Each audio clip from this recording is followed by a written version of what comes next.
record. All right, here we go. So, Jaden, why don't you tell me, I'm going to put this side is poetry, this side is prose, and these are the characteristics that share. So, what did you guys put under poetry? We said Okay, so like careful word choice. I like that word methodical. Okay. we also said there's like More structure. And what did you guys mean by more structure? like the way it's formatted is very, I wouldn't say it's very specific, but there's a lot more similarities in the way poetry is structured than the way prose is structured. Oh, okay, cool. So it's like at least an attention to format, and you're noticing that in poetry a lot of times most poems have some kind of structure with short lines. Okay, cool. What else under poetry? We said it can be more emotional / subjective. Okay. All right, and then you guys, what did you guys have under poetry? It's based a lot on the senses. Okay. It has a tendency to be abstract.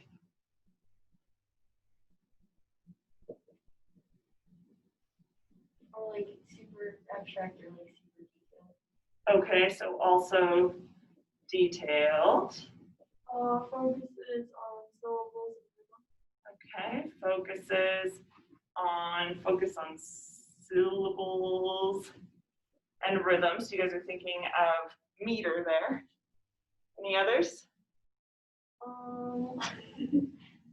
Short stanzas. Yeah. And it's kind of What was it? Short what? like short stanzas. Okay.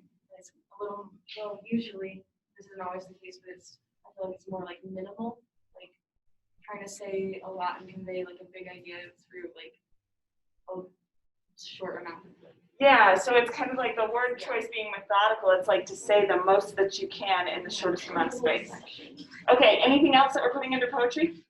I think that was it. Okay, awesome. Let's go up here to prose. What do you guys have under prose characteristics? We said it's more paragraph structure. Okay. Paragraph structure, okay. And we said it has more everyday language. What did you mean by everyday language? Like with poetry, it feels a lot more figurative and a lot more whimsical, whereas prose seems more like down to earth, I guess, if that makes sense. Yes, so maybe we could say like colloquial even? So being colloquial means that you're being casual in conversation. Sort of like you're speaking with all of the slang and all of the ease of your social group, so just, talking to each other sort of casually. Okay, and that was it, right, for prose? Okay, what did you guys have for prose? Like the main idea is more like logically placed. Okay. So it's a logical main idea, and it's like placed. What do you mean by placed? I don't know, like it's just like easier to find usually. Yeah. Like with no less like debate on what it actually is. Okay, good. Let's debate on meaning. Okay. Anything else for prose? This is all kind of they're just like more straightforward and like logos driven, like it's kind of yeah. Logos appeals driven. to like logic, Logos? like Less sensory. Okay. Less sensory details. Okay. And then I want to know what you guys had in the middle section. What do you guys have? What does prose and poetry share? We said that both of them have figurative language. Both have figurative language. Okay, what else? Both of them have metaphors. Metaphors as part of the figurative language. Okay. Last one's a little silly, but they're both written. Yeah, good. Both written language. We had that too. All right, good. What do you guys want to add to it? Metaphors. Oh, We got that. There's like a topic and a point. story. So let's call that a theme, to use the Yeah. language that we've been using, okay? It has like a story and it can end it can end open-ended Okay, or it can like finish up, but it's like artistic. okay, both are artistic. Open-ended, like I'm gonna say open to analysis.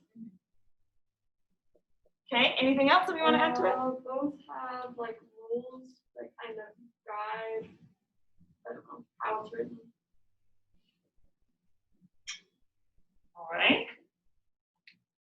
Okay, I think this is a good Venn diagram. Let's stop here.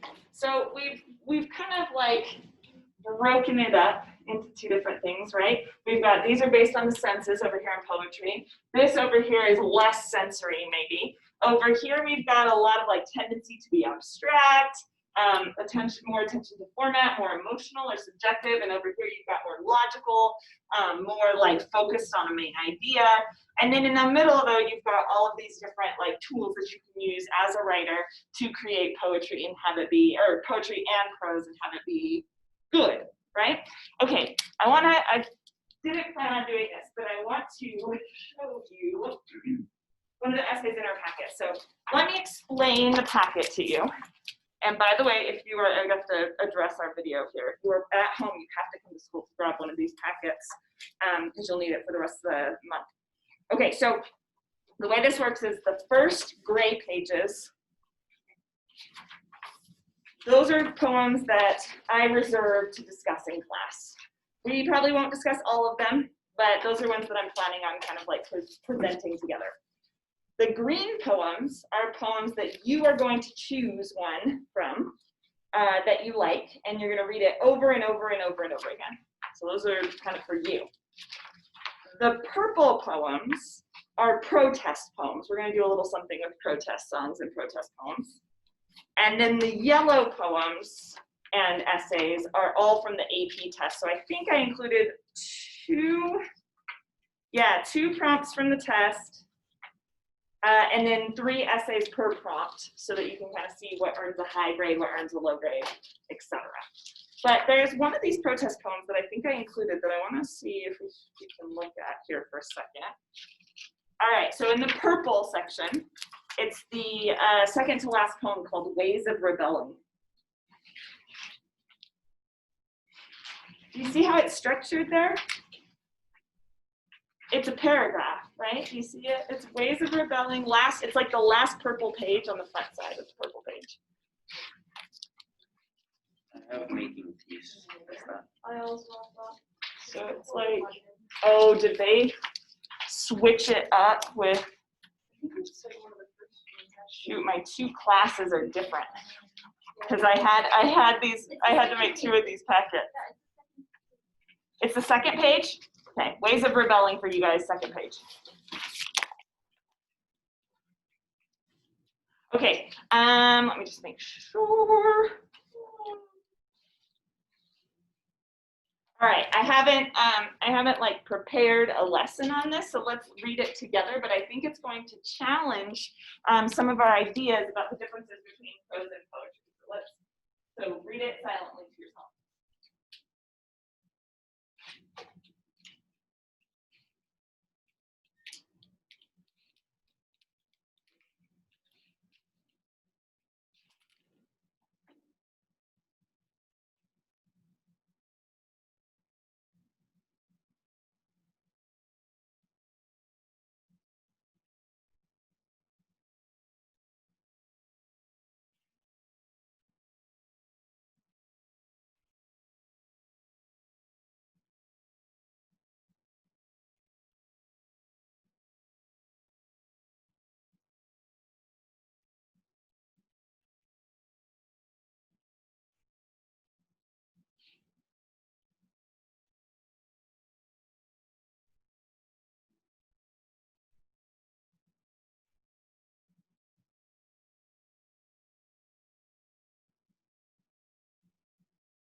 All right. Okay, let's discuss this. So I had read it before because I chose it for our rebellion poetry unit, but I hadn't like tried to analyze the thing. So we're gonna do it together, like as though we are, because we are approaching this poem for the first time, and we are trying to figure out what its meaning is, but also what its literary value is. So how does this poem, because it is a poem, look at it, I found it on, look it, that's good English. I found it at the Poetry Foundation, so it must be a poem, right? So how do we know, if you were to just come across this, pretend the Poetry Foundation thing is not there and it just says Ways of Rebelling by Natalie Handel, how do you know it's a poem? I think it's kind of hard to delineate, but I think that just the basic structure of it, like not necessarily like the verses or stanzas or anything, but the syntax almost and the word choice is just very kind of odd, striking almost, and it paints a very kind of like we said, subjective picture. Okay, good. I like that word striking because some of these images, and I like the word odd too, actually, because some of the images are extremely unexpected. If you came across this and it was in a book of essays and you saw this thing about turning pain into hummingbirds, you would find it odd, right? You would find it striking, but you're also subjective. You're not quite sure how you're supposed to interpret that thing. So the subjectivity at the heart of it might be maybe at the heart of poetry. Allie? Along with the structure, it's also like very, very repetitive. It keeps talking about the same things and then it switches like drastically to the other thing. Yeah. It says like, what does it mean? Like it asks lots of questions that like are very hypothetical. Yeah. And like there's no answer. There in certain parts there are answers, but it's also a question. Yes, okay, good. So what I think we're pointing at here is that even though it's in a paragraph and it's just like a block of text, there still seems to be a purposeful structure there. Is that what you're kind of saying? And that the questions kind of repeat, like you have the question at the beginning, who needs to be at peace in the world? And then it kind of explores that question of peace and how people have tried to find that peace. But then it asks more questions about haven't we grown from trying to find that peace? What does it mean to be older? So by repeating those questions again, you get this kind of like division between the poem. Like you have the first question and then you have the second questions and it divides it in half. So even though there isn't a stanza, where do we put stanza? Even though it's not short stanzas, we still know that there's some sort of purpose to the structure. So when it says up there, it's like more structure, attention to format, that still exists here, right? Brooklyn, what were you gonna say about it? How do you know it's a poem? Also, just along with what Alex was saying, like the kind of question and answer format, like, and just how it's, later on in the text, it's like, what does it mean to be older, or like, whoever heard of turning pain into hummingbirds, like, it's like a series of questions, and it's almost like it's not specifically organized like to answer those questions directly. It's just like it's kind of like structured like someone's thoughts, just like raw, like without organization. Good, so it's not just subjective in the way that we interpret it, but it is subjective in the way that it feels like someone's subjectivity on the page. Like it feels sort of a little bit stream of consciousness where we're like, oh, this person is sort of thinking through a problem and setting it out. At the same time, it doesn't feel random. It doesn't feel the way that our brains work. It feels extremely purposeful in the way that it is set up as well.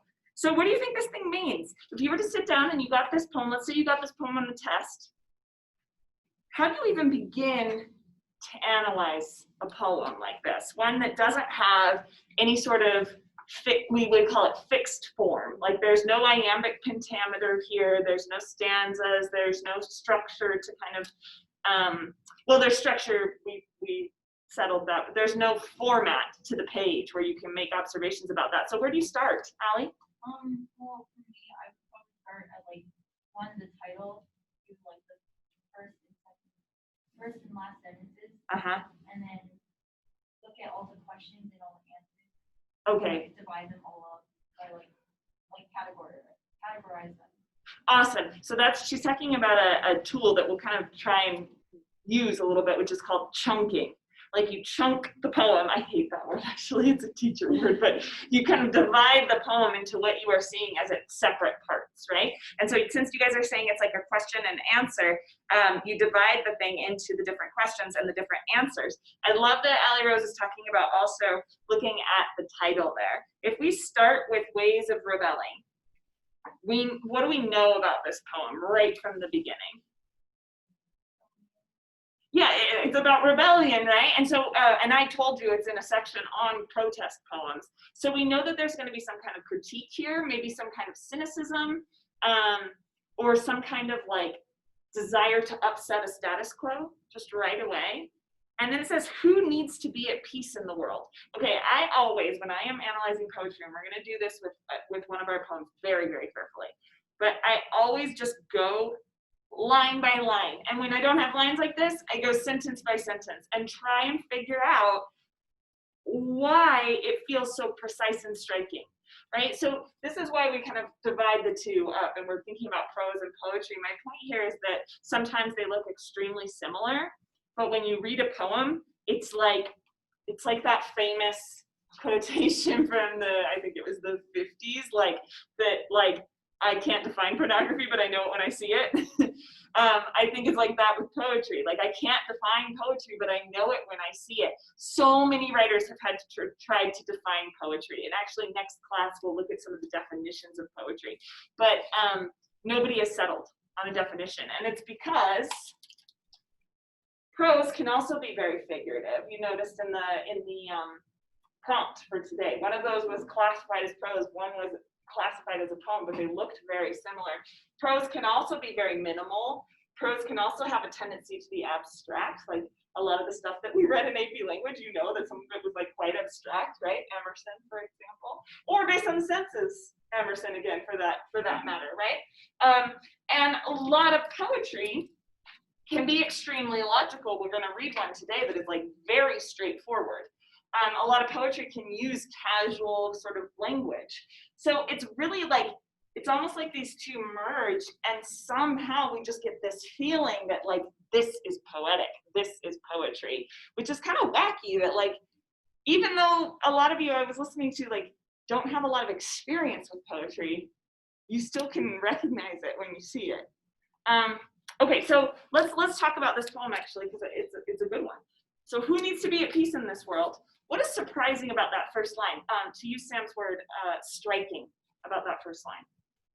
Brooklyn? It kind of breaks like that expectation and that like how most themes like in people, like it's just kind of a given that people want to like find peace and be happy and content, but this is like, well, why? Like it just opens it with like a question that like almost is like not usually thought to like be asked. Yes, and I think that's a good characteristic of poetry as well, which is that it's examining the unexamined. We all take world peace as an ideal just for granted. I mean, it's what like the beauty queens always say that they want, you know, like it's the cliche. What do you wish for most in this world? World peace, you know. But here this person is saying like, who needs that? I'm going to try and examine this question about this desire for peace. Ali Rose? It's really cynical. And like, it sounds very sarcastic in a way. It has this sort of yeah. Which word in that who needs to be at peace in this world? Which word creates the kind of like criticism that we feel right away? I think it's needs. Yeah. Why is needs so maybe not sarcastic, but like it's got a stink on it, to use my best academic language. Yeah, Emberly. It's just like, it's like, it's not even questioning like, why do we need to be at peace in the world? It's like, who needs that? And like, everybody claims that they do, so it's like really doubting of something. It's just kind of like, I don't know. It's just like, honestly, nobody needs this, like, you all just think you do. It's Okay. kind of simple of that idea that you would. Okay, so it's this idea too, I think, that like no one has it.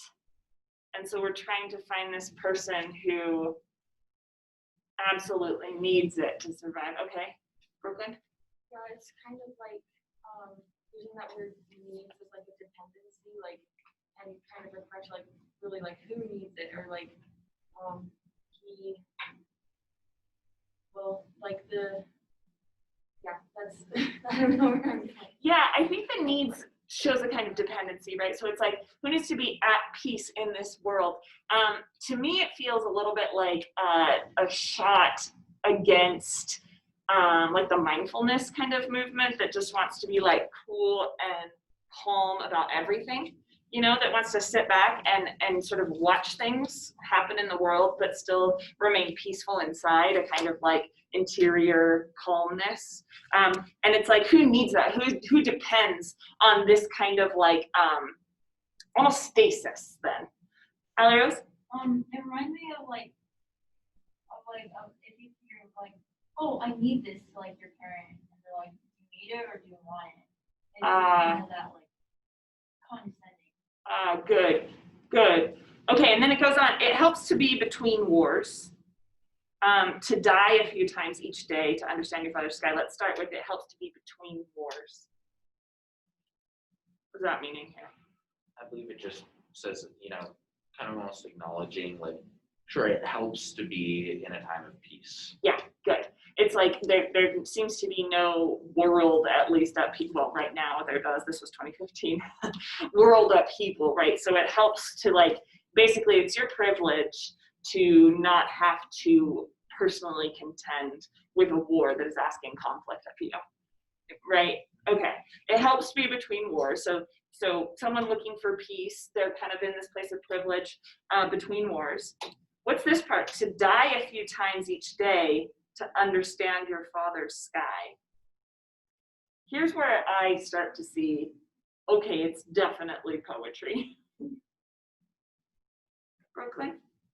Well, when I think of like the sky and how it says like your father's sky, Yeah. it kind of reminds me of like your father's like beliefs, or like almost like a religious kind of undertone. I like that, like a God, Yeah, like to see presence. and like to try and I guess like to die a few times each day. It's like to really like push yourself to question like your understanding and beliefs of like what you've been taught. I Yeah. guess, and Yeah. like what other people look up to, and just kind of see like, well, why? Oh, that's interesting. So like being in a spot between wars when there isn't a lot politically being asked of you, you kind of have the time to question beliefs and to make sure that you are finding the meaning to life that you want to find. Oh, I like that. The way that I was reading it too is like, if he's between, or I guess, yeah, the speaker is between wars, that means that this speaker has not had to understand things that their father had to understand, the context that their father had, right? And so I kind of think about this with like civil rights sometimes. Like sometimes it is a privilege, I think, to be able to talk about the civil rights movement in the way that we can talk about it in this room, because we didn't have to experience it. So we don't have to worry about the trauma of bringing it up. We don't have to worry about like what it feels like to actually relive it. We can take this academic distance, and I can show you all sorts of pictures of segregation and police dogs and hoses and so on. And a lot of times we just are sort of like removed from that. And so we have this intellectual activity of dying, of experiencing the terrible thing. But that's because we feel good about our current situation, if that makes sense. Ali Rose? Now that like we read this line, Yeah. The very beginning line, who needs peace at peace in the world? Yeah. If this person writing this, if the Speaker? the speaker Or persona? Like, yeah, there's different ways of saying it. if Yeah. the speaker like is saying it's like they're peace, and now taking this as like ignorant, like taking in question. So Yeah. they're just like wondering like how they actually feel being more and like this is my peace now, like why is this so important? Right. And I think that it's a certain kind of ignorance, because if we look at the next part, as you take it apart piece by piece, and do you notice how piece and piece are, I forgot the word for that, is it homonym? Homophone, I think, yeah, that's right, homophones. Words that sound the same but mean different things and are spelled differently. So you have piece and piece, and they're two different kinds of piece, and taking something apart, critically apart, piece by piece, brings you the calm kind of peace, right? So it's, and as you take it apart piece by piece, but here's the ignorance. You can't feel anything. Can't feel the tree growing under your feet. The eyes poking night only to find another night to compare it to. So it's, to me, again, I think it's that like academic distance from the subject of pain or conflict that this person is experiencing. And they're saying, I'm between wars, so I have this kind of like, I have this right to look back on a period of time that was more disturbing and full of conflict and scary, and I don't have to feel those things, I can just think about those things. Then it says, oh yeah, Emberly. To me, it feels kind of like it's like split up in the beginning. He's like saying like, well, between wars, and then it's just like, it says you so many times, and then it switches to I at the end. Ah, I'm good. kind of thinking maybe he's not actually talking about himself. Yeah. It's like pain and stuff. I think he's kind of being cynical of how other people deal with their pain. And they're like trying to like dissect the world and be like, why do we have conflict? It's like, why do we have pain? And they're not actually in conflict or pain. Yes. But like, he's just kind of cynical of how they do that, and instead you should just feel like, I don't know, just like, I don't know what he's actually trying to say. Well, I think you're totally right, and I think what he wants us to do instead, or she, or whatever the speaker wants us to do instead, comes in the second half of it, right? So whoever heard of turning pain into hummingbirds or redbirds? What does that part mean? You guys are have as much knowledge as I do about this. What do you think? Yeah, Brooklyn. I think it's like kind of the mindset of like turning lemons into lemonade. It's kind of like that kind of like metaphor, like I don't know, like looking at bad situations and trying to find like, okay, what can we learn from this? But it's like instead of just living in like, this sounds kind of bad, but like living in the horrible moment and accepting that is just like trying to change it. Good, I like that. I think where I get the change is the quickness of a hummingbird too, as it flits from idea to idea maybe. And then also you're saying like to kind of turn things into a metaphor of lemons into lemonade. Hummingbirds being the lemonade makes sense to me because they are usually associated with happiness and cheerfulness and even fantasy sometimes. Yeah. It's like with what Brooklyn said, turning pain into hummingbirds, like you could either turn like lemons into lemonade, because like hummingbirds are always seen as like a figure of like beauty. Like you said. Or redbirds.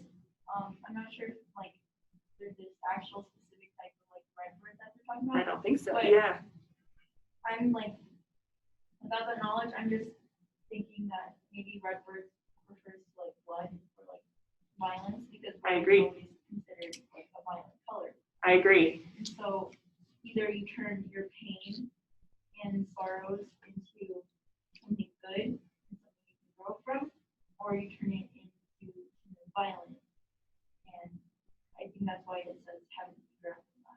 Ah, good. I still like the turning too, though. Yeah, Jane? I almost think of the hummingbirds and redbirds represent like the hummingbirds, they represent like the MLK monument or something that just represents a really important time, like the Holocaust Museum. Something to like learn from. And then the redbirds would represent the opposite, one where it would like vengeance and darkness. Interesting. And being cynical or academic about it is going to have one of these effects rather than actually feeling the conflict in your time. Okay, yeah, Emberly. I feel like he's kind of also being cynical of this. It's like he needs to be at peace in the world, and then like it's talking about pain and stuff, and how like these people are kind of examining pain from like this removed place, and like they're trying to find like I don't know, like hummingbirds or redbirds. It's like the positive spin on it, And I think he's kind of being cynical of that and being like, maybe there isn't a positive spin. Like maybe we don't have pain for a purpose. Like maybe it's not like pain and peace. It's just kind of all as one and we can't separate it out. Yes, And so it's like, I see that. yeah. So he's being critical of that word or, right? Like he's being critical of how we try to make metaphors out of pain. And whether those are metaphors that are violent metaphors or because of the red, or if they're metaphors that are kind of like whitewashing something, like the hummingbird and making it beautiful. Either way, you're turning pain into a metaphor. Yeah. And he says, haven't we grown? So, and that's, I think, super interesting because you were talking about the yous at the beginning and the switch to the I's, but in the middle there, we have a we. So it's like we're all responsible for sort of accepting this way of interpreting the world. Ali Rose? It's like the line for that, it says, can't feel the tree growing under your feet. Yeah. Eyes poking night, only to find another night to compare to. So like seeing things like academically, like how everyone like saw the protests, even though like 3% of those became violent, they saw it from like an academic standpoint, and they turned their pain into something that they compared to other things. Yes. Other protests, like I would hear people like compare the protests nowadays to the civil rights protests, criticize like either or of them, and I think that's using exactly what is happening in the world right now, but in here as well. Yeah. Yeah, I think that's brilliant. This eyes poking night only to find another night to compare it to. How many times have we sort of been critical of certain events by comparing it to the Holocaust, right? And by doing that, it's like you're not really contending with the event or the Holocaust by comparing the both. So eyes poking night, it's almost like you're like, oh, that was bad, but not actually like moving into the night and experiencing what that night is. Amberly? I think it's also like from a distance, it's like you're poking night, and so it's like this darkness that you really can't comprehend. It's like, yeah, I really don't know what the meaning of this is, but here's this other thing that also has no meaning. It's just kind of saying that it's pointless because no matter what, you're just gonna find this big mass of like, you don't know why. Yeah, by finding the patterns, you're not really thinking about the why of things or the underlying like emotions of the things. Brooklyn? And like the statement like haven't we grown is kind of like demeaning because it's like almost treating like the or society as a whole like your child, like haven't you learned how to, like when people say like haven't you learned not to like play with your food, haven't you learned like this, and it's like haven't you figured out by now like that like this is reality and you can't like cover up pain. Yeah, I agree. And then and the next line too, what does it mean to be older is like, okay, if we still are existing in this childish state, how are we supposed to grow out of this thing? How are we supposed to mature? And it says, maybe a house without doors can still survive a storm. Considering everything we've been saying about the distance people create between themselves and pain, what do you think that's saying there? If we don't like distance ourselves from the situations, you know, with that academic mindset, so to speak, then it's not going to cause any sort of disaster or upheaval. It's just, or at least not necessarily. But you know, our, I guess, moral framework, whatever, can still survive. Yeah, and I like your not necessarily too because of that maybe. It's like, yeah, there's a chance that it could completely destroy everything, the whole moral framework of our society, maybe. Hey, but maybe it won't. Right? Yeah, Ellie Rose. I'm thinking it as like, rather than like, if you can view something with a professional mindset, with like your doors closed. Good. Just like as if you're spying on your neighbors and like judging them, or you could open up your door and like actually talk to those people and actually like experience it. Like that might bring you to like, that might bring you down, but it also could help you with your ignorance. Yes, so this is what I always suggest we do with, because I like that you're kind of looking specifically at the door. This is what I always suggest we do with these kind of metaphors. He's got a house And he's got doors, right? So tell me about houses. Just removed from this poem, tell me about what houses are. Yeah, Brooklyn. Just like a living space to kind of keep you safe from like outside things that like, I don't know, could interrupt your living. Yeah, good. So it's like where you do your living, right? And that it's specifically inside, not outside. So you make this division between you inside and the outside world, right? Tell me more about houses. Jaden? They're very warm and comforting. Good. Warm, we associate them with comfort. Good. Yeah, Allie Rose. They're supposed to be your safe space where like you'll expose your true self. Yeah. And that's not gonna like leave that house. Yeah, it's where you can just run around without clothes on and no one's gonna judge you. When you get your own house, maybe not in your houses now. Yeah, Emily. Well, they're closed off and they're just like distant from the world. Yeah, good. So there is a distance there between you and your neighbor. When you go inside, you are purposely making that distance. Yeah, it's a place of quarantine. Fun. Okay, why do you think that he uses house? This is a little bit on the side. Why do you think he uses house and not home? What's the difference between a house and a home? Did you want to say? I don't know. Have you ever heard, like my mom always used to say that actually when she was feeling very sentimental, like we've made this house a home. Yeah. A home has sentimental value. Uh-huh. A house is more just like, I don't know. It's a kind of matter-of-fact word for it, maybe. Yeah. Like it's not. It's a noun, a neutral noun. Yeah. Maybe like that. Yeah. I don't think a home is just really lit. I think a lot of different places. So a house needs to be a structure. Yeah. Okay, I think it's like instead of being a home, I think it's like defining a mindset as like your views and stuff. And so it protects you from anything from the outside. The home does. The house. The house. Okay. It protects. It's like it's protective barrier from everything around, but it's not. But like the difference between that and a home is the home is more intimate, more personal. Okay. While the house is just a barrier. Okay. So this one is like instead of like personal, then it's more objective. It's more universal. Okay. Then doors. Tell me about doors. Tell me about doors. Yeah, Brooklyn. Doors are like kind of like a filter almost to your house, so you can choose what like comes in and out. Okay, provide choice. Awesome. What else about doors? Yeah. They're not as obstructive as a wall, but they still feel the same.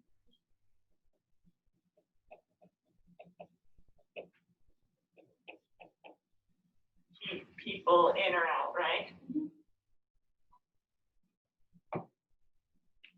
This is not like 2 weeks ago I was doing the same thing with doors and I wasn't expecting it because we were talking about the prison door in Scarlet Letter at the very beginning of it. And in that one, it uses words like threshold and portal.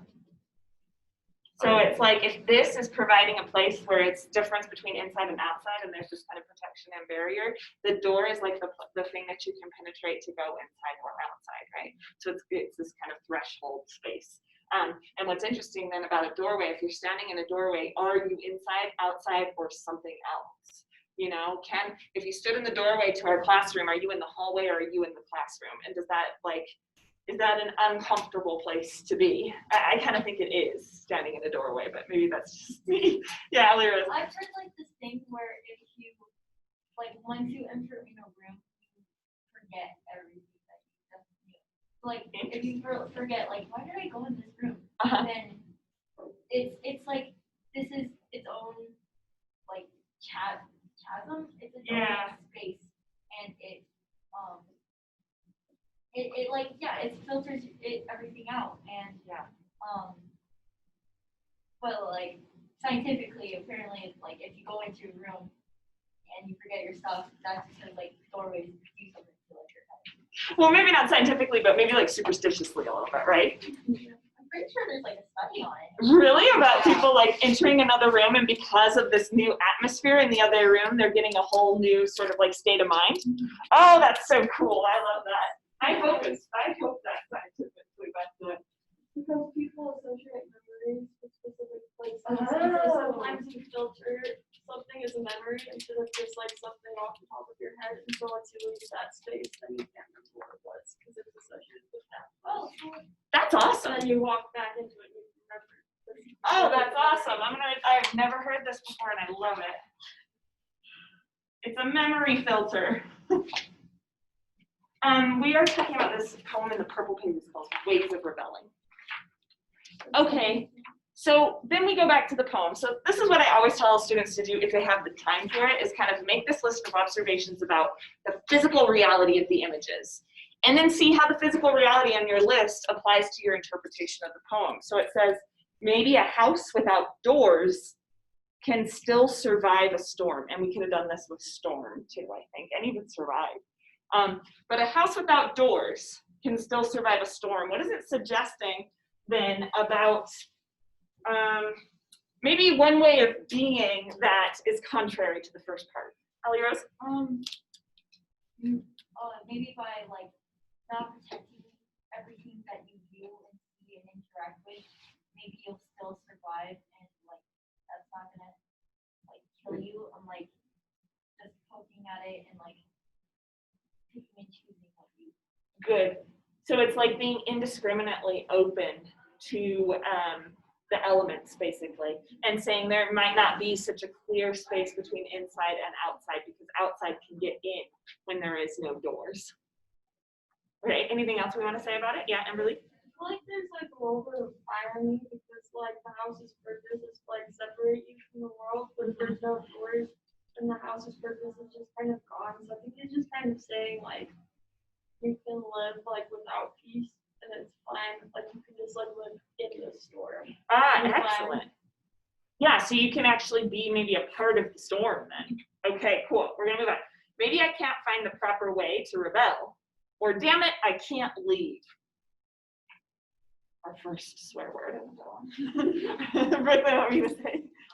Just with the like a house without doors, it's kind of confusing, but like I kind of get a sense of like with the memory filter like point of view, it's like you can still survive without making like concrete connections between events like in your head and like surrounding everything by like a memory, I guess. And, I guess that's part of like analyzing it, just like, oh, this reminds me of this reminds me of this. You can just like be open to all of it instead of trying to connect it to something you already know.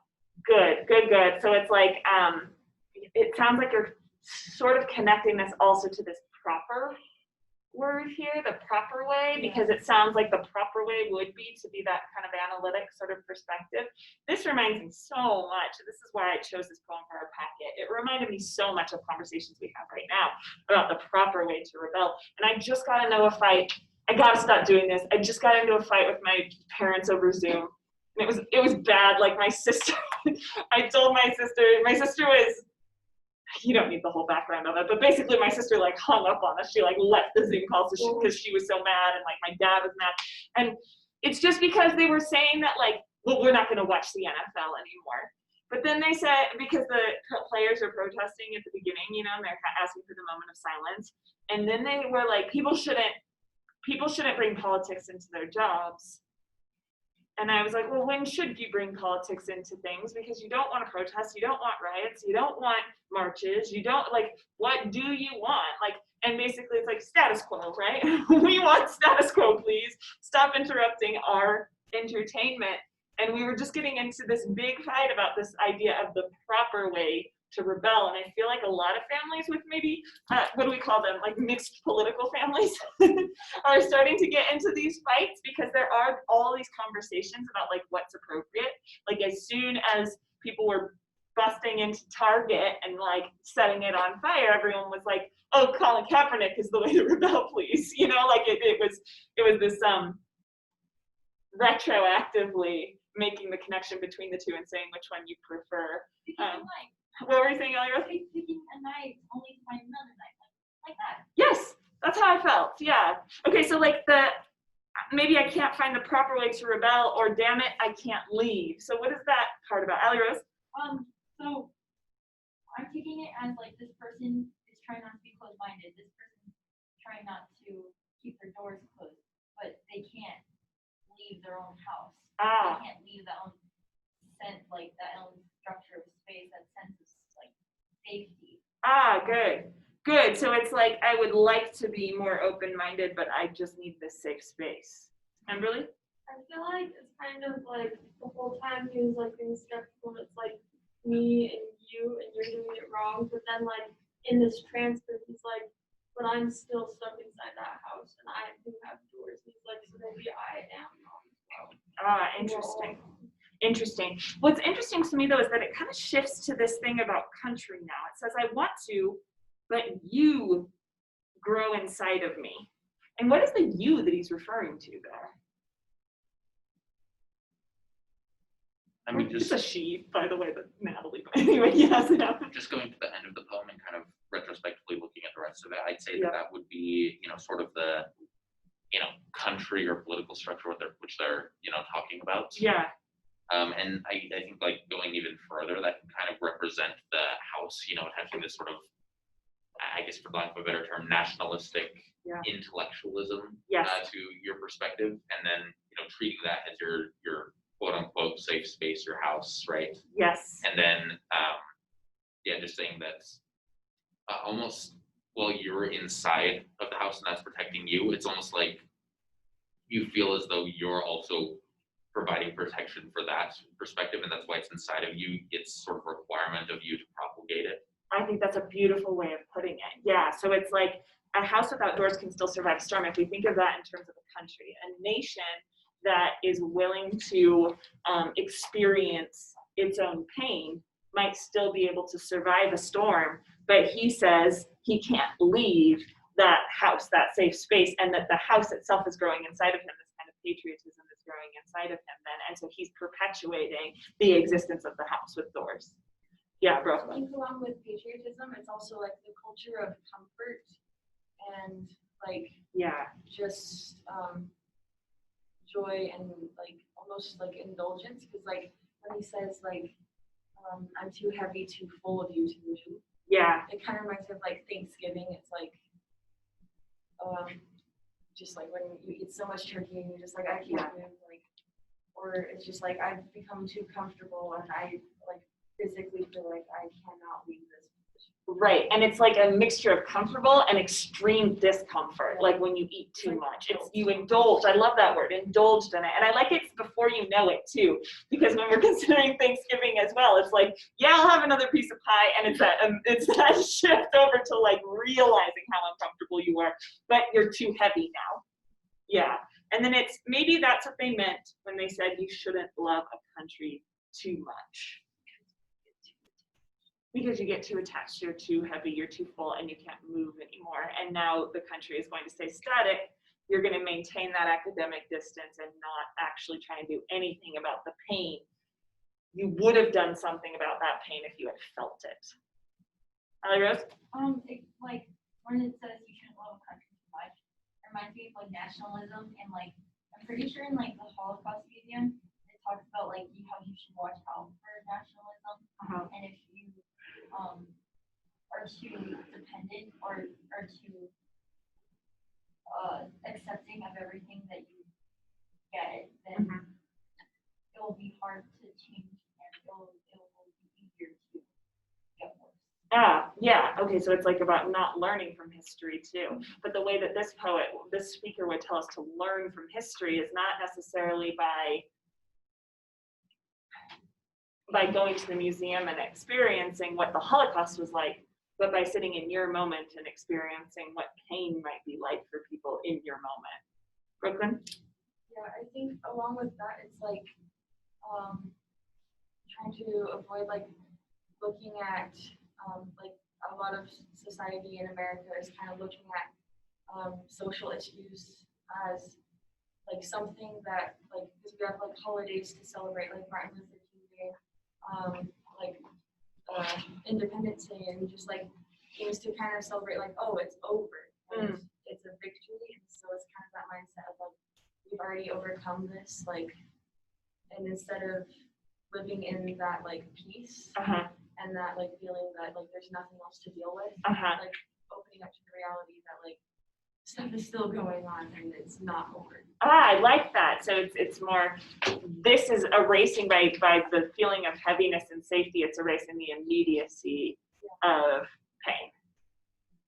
Okay, I did not plan to like go through this poem like this, but I think it works really well for demonstrating kind of how we're gonna analyze the poems. Now what's rough is that when it comes to the AP test, you have to do all that in 40 minutes.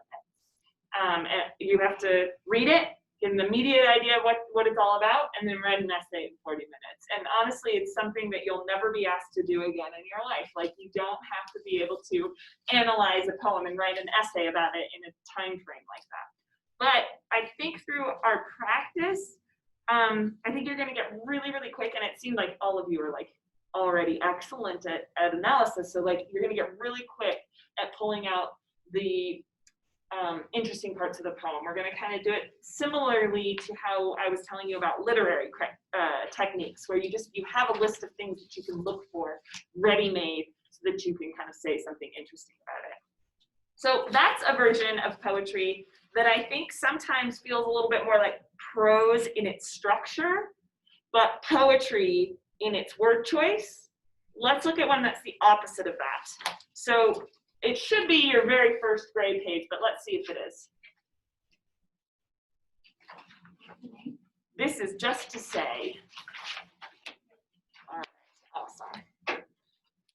Yes, Brooklyn. Can we like write in these or? Oh, yeah. These are yours. They're going to be full of your notes by the end, I'm hoping. And yeah, I would love you to write in them and annotate and draw on them and whatever you want. They are yours forever. You can keep them until you die. Okay, I'm gonna read this poem to you. Yeah, should I keep this recording going? Let's see, how long are we at this recording? Very long. Oh well. All right, this is Just to Say by William Carlos Williams. This is just to say, I have eaten the plums that were in the icebox and which you were probably saving for breakfast. Forgive me, they were delicious, so sweet and so cold. That's it, that's the poem. All right, so this one definitely looks like a poem while we look at the page here, right? But it is, the ideas in it are not super detailed. It's not focusing necessarily on like figurative languages, right? It's not very, it doesn't seem very emotional even, it seems very straightforward. So you might think like if you just were to phrase that, like write it out as sentences, it doesn't seem so much like a poem anymore. So what I want to do first is, let's have you two work together, and then Emberly and Ellie Rose work together, and you two again. I just want you to talk through it for about 5 minutes, initial impressions, what you think this thing is about. What we just did with the last poem, I want you to do that together for just a short time. Okay, go for it.